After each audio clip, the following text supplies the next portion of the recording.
This abandoned Turkish town is home to hundreds of eerie castles that resemble Disney properties.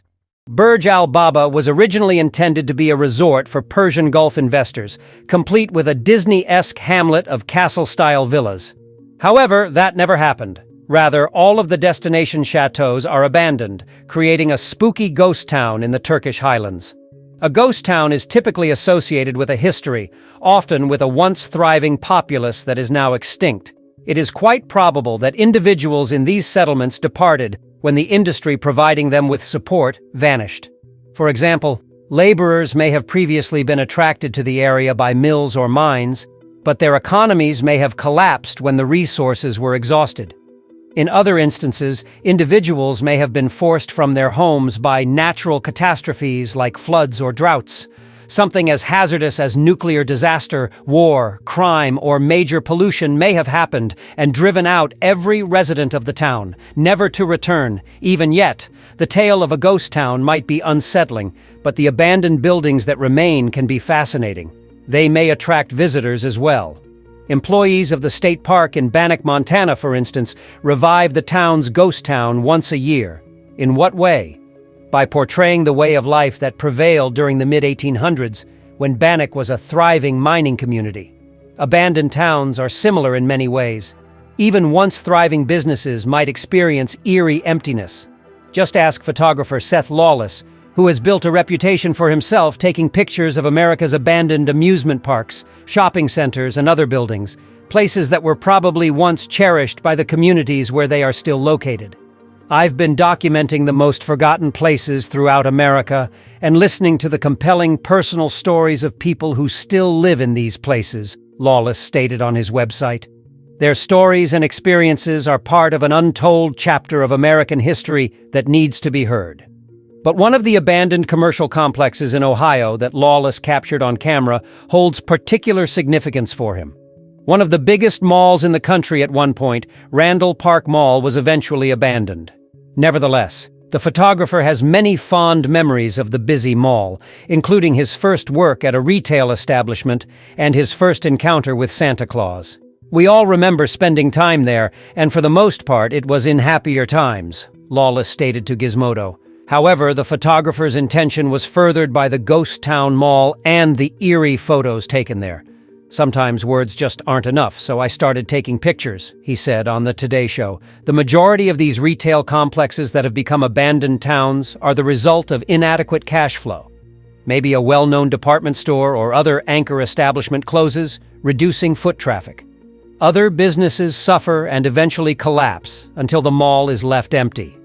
Newer residential complexes have met a similar end all across the world. That is, economic downturns or a lack of interest from purchasers have also caused businesses to close. There are a number of hypotheses explaining why contemporary towns in China are so frequently built but never inhabited. One reason why China's new developments may go unsold is the high cost of real estate in the nation. Furthermore, some people think that developers don't plan to fill their properties, at least not immediately. In the event of a battle, they seem to instead construct new cities outside of populated regions. In this manner, those who are compelled to leave their homes due to conflict would have new locations to go. It's important to keep in mind that there are now about 1.4 billion people residing in China. Thus, China's deserted cities may be empty too, waiting for a population explosion. Photographer Kai Kamara visited the nation after learning about its numerous ghost cities, which is how he explained the innumerable deserted structures.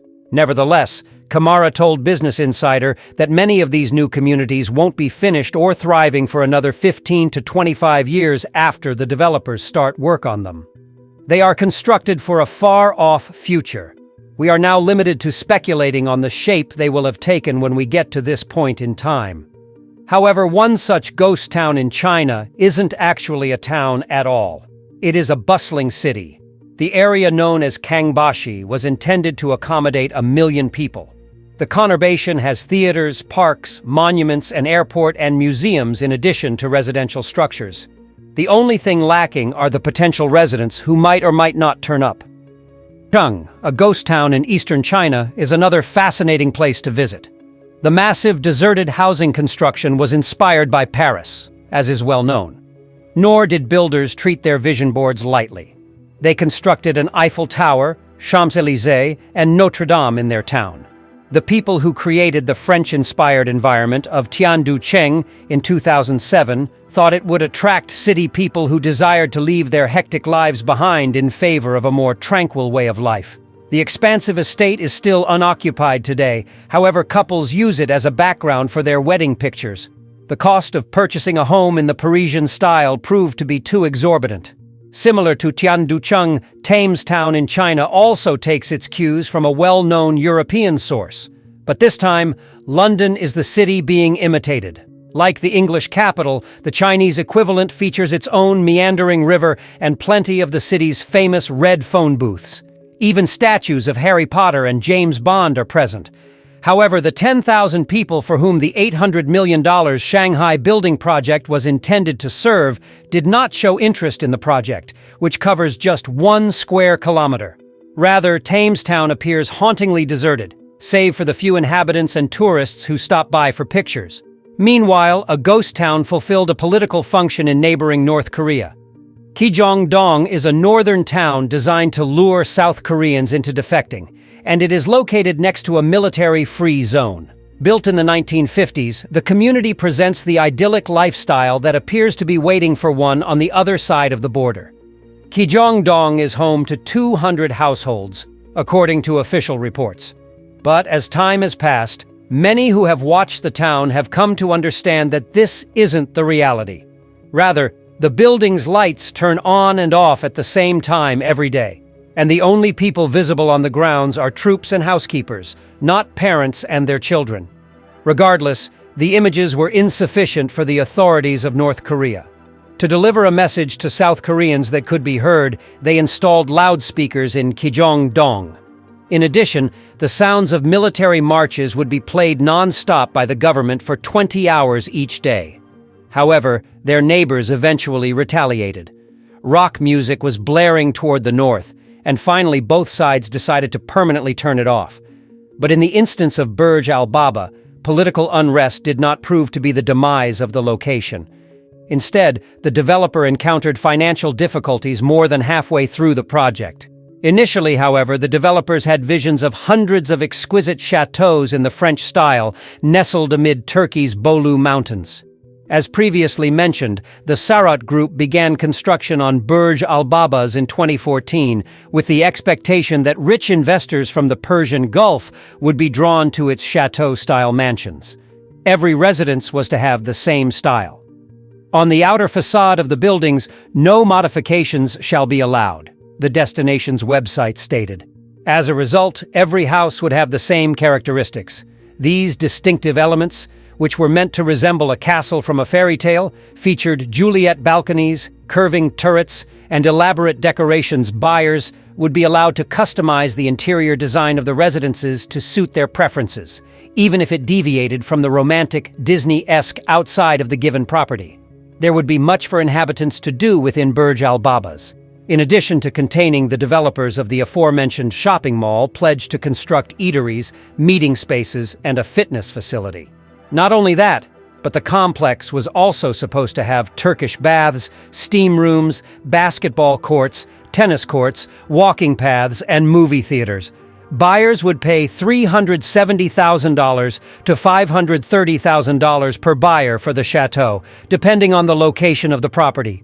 For example, the most costly choice was a lakefront home, while a corner lot came with a price tag of $440,000. But in order to guarantee their place, prospective residents had to individually pay a $50,000 deposit. And customers from Saudi Arabia, the United Arab Emirates, Bahrain, and Kuwait did express interest in and curiosity about the project. The developers had intended to build over 730 of these royal-inspired residences in all, but they were only able to sell 350 of them, or over half of the available land. Construction workers, meanwhile, plowed ahead. The developers had built 587 properties, 237 more than had previously been purchased, before they encountered a significant issue: despite the fact that they had only sold 50% of Burj Al Baba's residences. They could no longer proceed with the project since they ran out of money. The developer of the Burj Al Baba, the Sarat Group, accumulated a $27 million debt during the construction of the project, as reported by Bloomberg. Furthermore, Turkish courts declared that the Sarat Group had declared bankruptcy when the firm filed for bankruptcy protection. If a person or business owes too much money to be able to pay off their debt, they may file for bankruptcy. Then the courts choose a trustee, who then computes the monetary assets and sells any tangible ones. The insolvent entity uses the money it later gets to pay off as much of the debt as it can. To continue working on the initiative, however, the Sarat Group wanted to seek for bankruptcy protection. In the event that a person or organization demonstrates the possibility of recovering losses, they may choose to pursue this course of action in lieu of restructuring given enough time. The head of the Sarat Group, Mehmet Emin Yerdalen, said Burj Al Babas should be protected from bankruptcy. The project has a $200 million estimated value.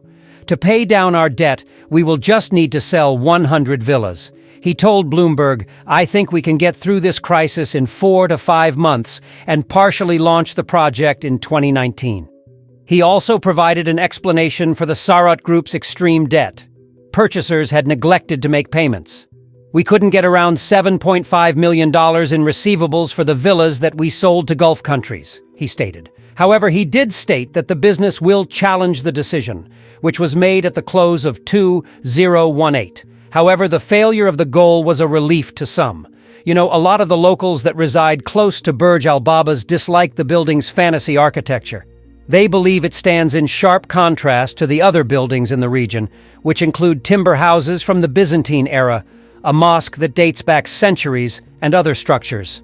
Actually, since Burj Al Baba's construction started, the Turkish government has implemented laws that would forbid such a project from moving further in the future. As a result, new development must often blend in with the nearby villages, and housing complexes must only include low-rise structures. However, other experts think it was too little, too late. Yasar Adnan Adanali, a specialist in urban planning, told The Guardian, "I worry that projects like Burj Al Baba's open Pandora's box in some respects. In Turkey, unplanned developments that do not take into account the history and geography of their surrounds have proliferated." Erdogan, the president of Turkey, has also advocated for building initiatives inside his nation's boundaries. It appears that more infrastructure transformation creates more jobs. However, the construction bubble has burst. Burj Al Babas was only one of several abandoned building sites by heavily indebted construction companies at the end of January 2019. As far as Burj Al Babas is concerned, the Sarat Group filed for bankruptcy. However, Attila Yesilada, an analyst at Global Source Partners in Turkey, stated that the shortage of funding was affecting the overall business. Not all house builders file for bankruptcy. Such who provide items to such industries also bear the consequences, he claimed. Turkey has thus taken action to increase revenue, much like the Sarat Group did by luring outside investors to buy real estate.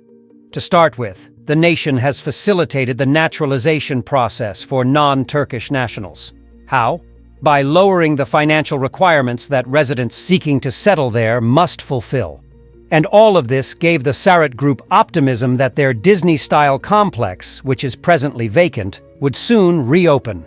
It is an incomplete and deserted ghost town of cookie-cutter dwellings nestled within the tree-covered highlands of northern Turkey till that time.